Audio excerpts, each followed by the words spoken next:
Cheers, everyone. Welcome back to Lisa Gollum Art, or welcome to Lisa Gollum Art.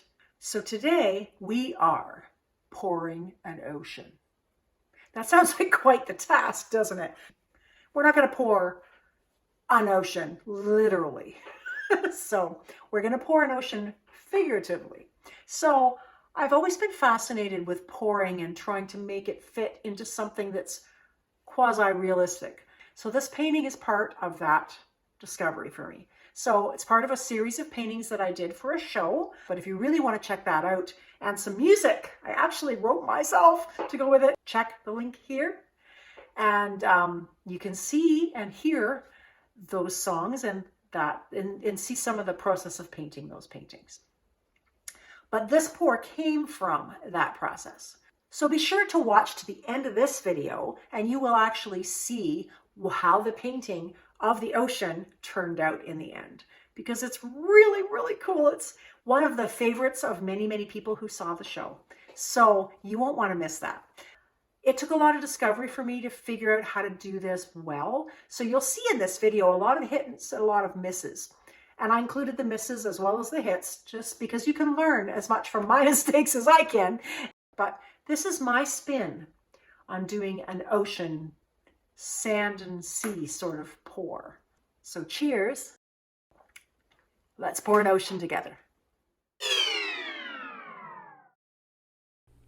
So here we are mixing our paints. Lots of exciting footage to watch me stirring.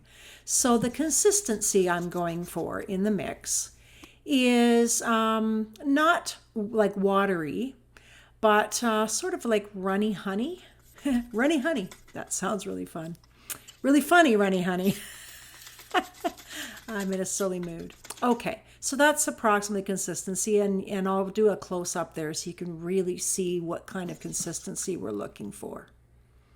So as always, it's 2/3 Floetrol, and I'm using American Floetrol, and 1/3 paint, and usually it's the fluid-based paints. And I just sped up the footage a little bit because, you know, watching me stir paint isn't all that exciting, at least not for me anyway. I don't know about you. All right, so we're using our white with Floetrol as well, and I'm adding a little extra water to make the white a little bit runnier. And I don't know how much runnier, but a little bit runnier. All right, so we're going to pour. We're going to pinch that cup to make our little spouts. When you use cardboard cups, it works really well for that.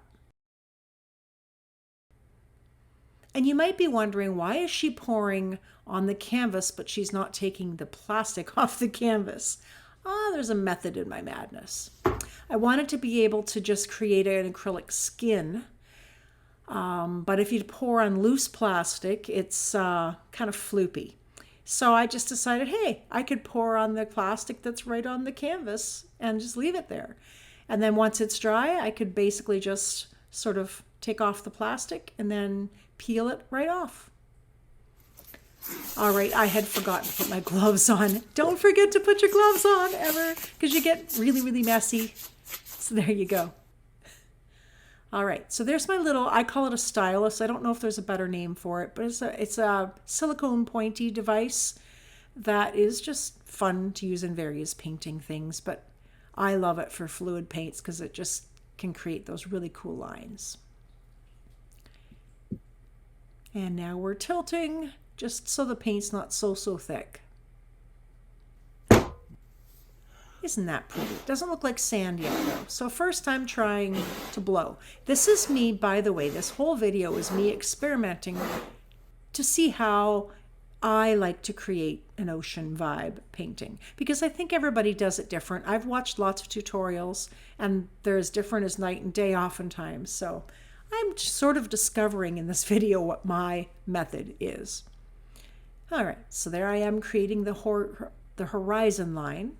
I was going to call it the horizontal line. It is a horizontal line, but it's a horizon line. And no rhyme or reason. I'm just sort of, in general, putting more darker colors back at the horizon and going to lighter colors towards the sand.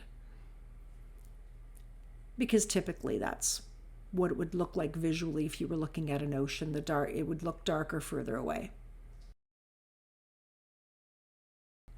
And again, I'm kind of going dark to light, but I don't really know that there's a reason for that except just how I chose to do it. And I'm kind of mixing the colors up a little bit, not putting anything just in one spot, but sort of not putting every color everywhere either, because I don't want it to look samey throughout. Now you see me adding silver here. It turned out in the mix when I, did the blowout and everything, it just totally disappeared. So as I sometimes notice when I paint with silver and gold, it often doesn't play well with others. It's better as an embellishment than a main color. And I guess I figured that out when I blowed it out. The final thing had like no silver in it whatsoever. So I don't think it really did anything. But I thought it would be maybe pretty. It didn't turn out. Now I'm just making sure the canvas is covered everywhere where the ocean is going to be. I'm not worried about the sky because we're not pouring sky. We're just doing the ocean and the sand. And you'll see me working with that lovely stylus. It's just a nice way to make some fun designs. And as always, use a heat gun to get rid of excess bubbles, especially since I stirred that paint. Like I stirred the crap out of that paint. All right, so I had seen tutorials where they used a blow dryer to move the paint around, so that was my goal. I thought I'd try that. And so you'll see me trying various ways. This is my horizontal attempt. And I thought it was really cool. And you know what? Now that I'm looking at the video, what it kind of was, I probably could have stopped right about here. But of course, I didn't. Because when I'm in that experimenting mood, I just keep trying things. And you put a blow dryer in my hand and I just keep going. That's actually why I have given up kind of on Dutch pours. And I don't totally suck at them, but it's not my forte. For some reason, you put a blow dryer in my hand and I just keep going, and then I kill it. So you're probably thinking that in your mind right now. What is she doing? She's killing it. So now I'm adding more paint because I thought, it's too green. I don't want it that green. So I think that's what my mind was thinking when I added that blue.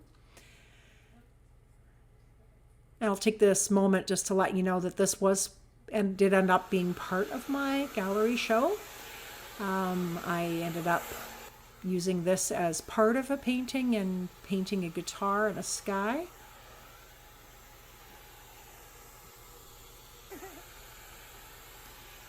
So, as you probably guess, it's gone from bad to worse. But I don't like this at all, but I think I just thought, oh, well, maybe that's just going to be like that. So now I'm trying to do the foamy white caps in the beach, in the waves sort of vibe.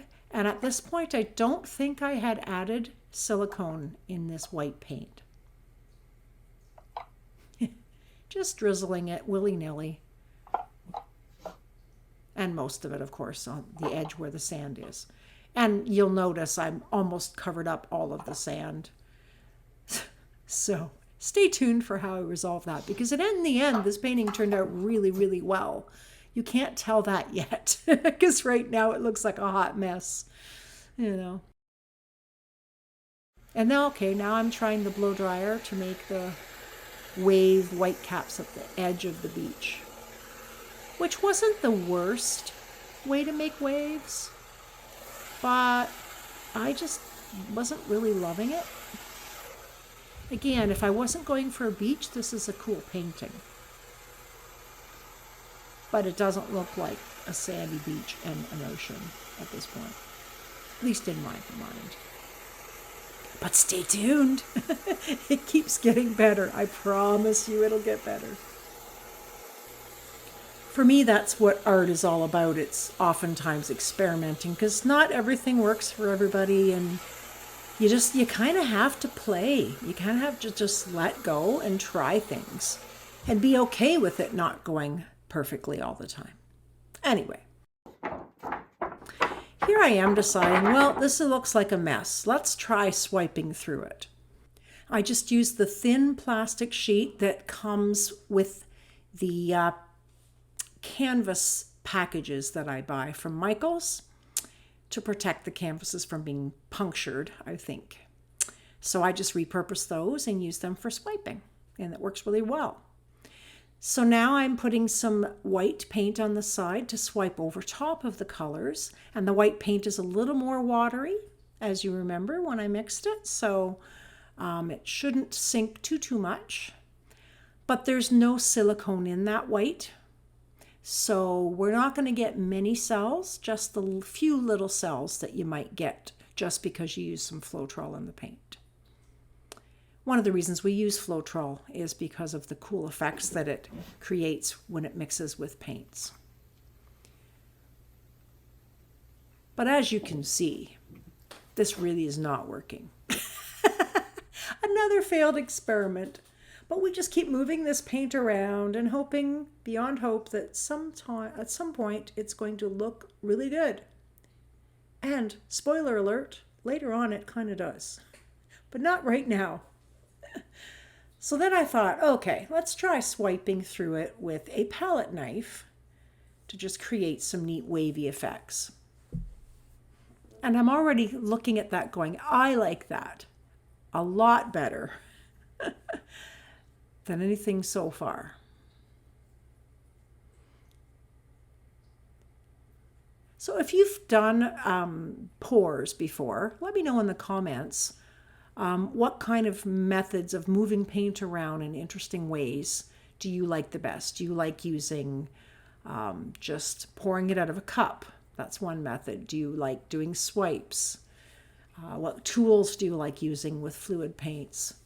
You know, let me know what your experience is. So you can see there was a few little cells here and there, but again, not very many. And not that I'm going for cells. In fact, in general, when I was looking at the ocean, you might get I wanted a few cells for when, you get the white caps, there might be some cells. And I wanted a little bit of that, but I didn't want over the top explosions of cells because that wouldn't look then like an ocean to me. All right, so now I'm trying that stylus again to get some interesting flowy lines in the waves.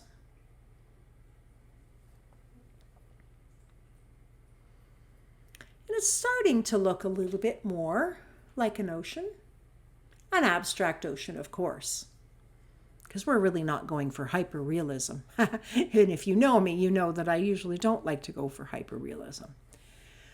So now we're going to try that foamy white caps at the edge of the sand again. And this time I thought, well, maybe I'll try you blowing with a straw. Because again, I've seen that done in different tutorials. And of course, I've used the straw to blow paint around in other contexts before as well. So here I am blowing it right now. See what I did there? But yeah, it's okay. I mean, it's creating some cool effects. But if I'm honest, it's really not looking like white foamy waves. So I'm like, let's try the palette knife again. And just really gently pulling the white different ways. What do you think? You think this is working? I'm not quite so sure.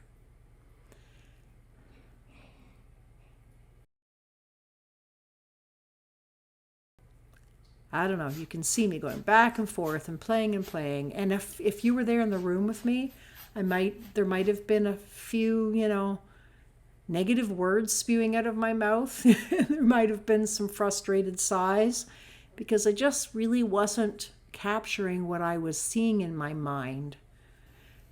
And yes, I was frustrated because here I am wiping off all of that sand paint because mainly we'd kind of lost the sand at that point just through all the iterations of trying different things. So I'm adding more sand back in since luckily I had some of those colors left over.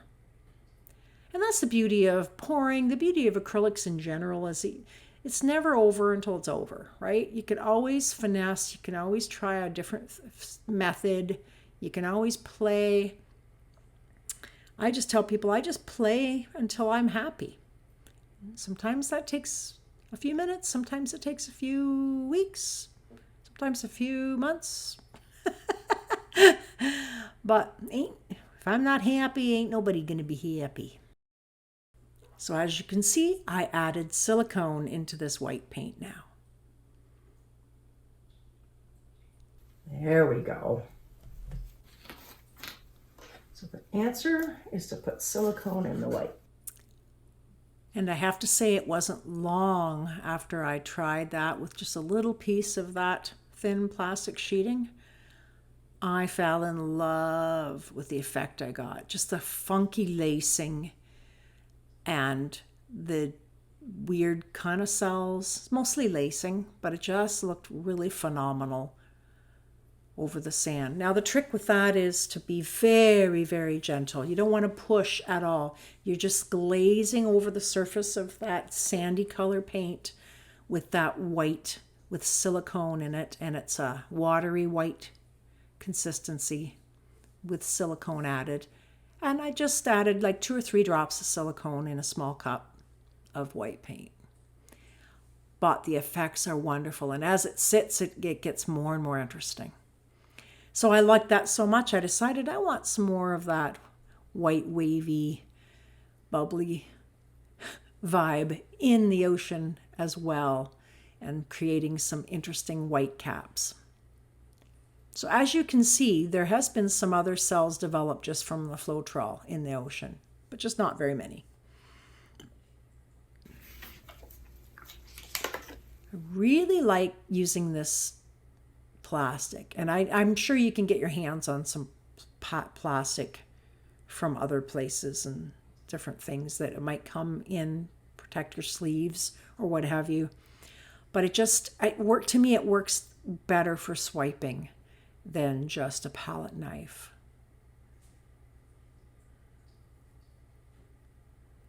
And now I'm trying to like wiggling it more and creating more movement.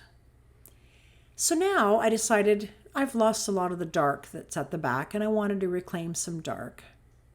You can see I don't have a lot left, but I thought I'd just create some darker moments just for more contrast, and I added the silicone in with the dark paint because I wanted it to look really funky as well. Because I was in love with that effect, to be truthful. Sometimes you get in love with something and you just want to do it over and over again. And it's created such neat effects.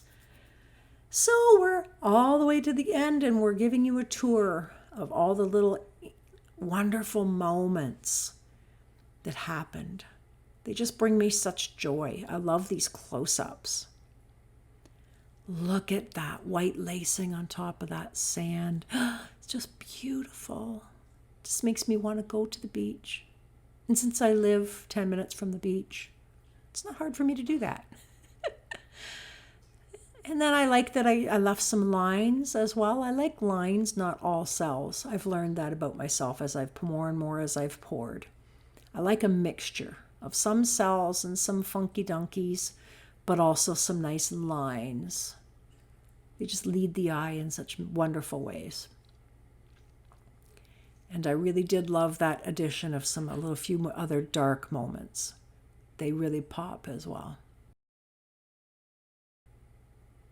And there you have it, the ocean. So now you get to see the big reveal. This is the painting that I used it in. So as I said, I peel that off that plastic, I painted it on, and then adhered it back onto the canvas. And I just used paint medium to do that, to glue it on. And then I painted the guitar and the sky. I just love it. And it's called Waves of Time. So thank you so much for watching this video, and thanks for hanging around to the end. I do know that about 80% of you who watch my videos are not subscribed. So, what's up with that? Please interact with my content. It means a world to me, and I am trying to, get this YouTube video gig sort of ramping up a little bit, because I've been doing it for almost 4 years now, and I'm still not monetized. what the heck is up with that? Do me a solid and watch some of my content, and comments and likes are gold. Really, really helps me out. So I hope you enjoyed this particular video. I hope you learned something, and I really hope you try it. Please let me know in the comments if you've tried to pour an ocean and how it went for you. And if you had any questions along the way, please let me know. Hope you're doing well and enjoying your summer. If you're watching this like when I upload it anyway, it's almost summer. That's so much fun for us Canadians to finally getting to summer, yay. So yes, summer and sea and ocean and sand and surf, and I live by the lake. So I'm so excited. So very timely to share this video about creating the ocean in a pour. So anyway, again, I'm sorry if I go on and on, but I do like to connect with you a little bit. Like, feel like we kind of connect. Thanks for hanging with me. Cheers. Peace and love. Mwah, to all of you. Bye now.